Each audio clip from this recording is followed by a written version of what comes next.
ये कहानी उस समय की है जब पुत्र की कामना से शांतनु के पिता महाराजा प्रतीप गंगा के किनारे तपस्या कर रहे थे।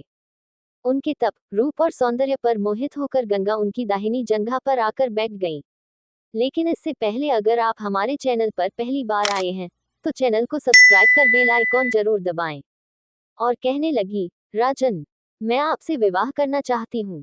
मैं जहनु ऋषि की पुत्री गंगा हूँ।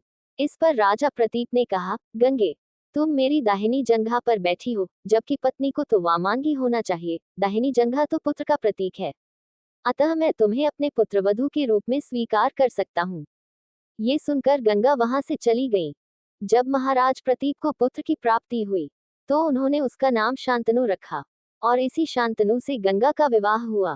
शांतनु ने अपने पिता प्रतीप की आज्ञा से गंगा के पास जाकर उनसे विवाह करने के लिए निवेदन किया था। गंगा तो शांतनु के पिता पर आसक्त हुई थी। तब गंगा ने कहा, राजन, मैं आपके साथ विवाह करने के लिए तैयार हूँ, लेकिन आपको वचन देना होगा कि आप मेरे किसी भी कार्य में हस्तक्षेप नहीं करेंगे। शांतनु ने गंगा को वचन देकर विवाह कर लिया।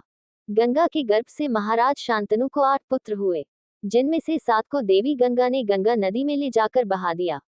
वचन के बंधे होने के कारण शांतनु कुछ नहीं बोल पाए। जब गंगा का 8वां पुत्र हुआ और वह उसे भी नदी में बहाने के लिए ले जाने लगी तो राजा शांतनु से रहा नहीं गया और उन्होंने इस कार्य को करने से गंगा को रोक दिया।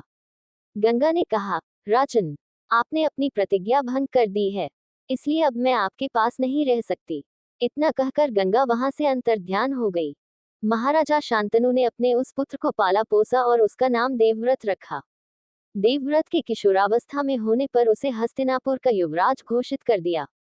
यही देवव्रत आगे चलकर भीष्म पितामह कहलाए। भीष्म पितामह ने अपने पूरे जीवन भर ब्रह्मचर्य व्रत का कठोरता से पालन किया। पूरा वीडियो देखने के लिए धन्यवाद।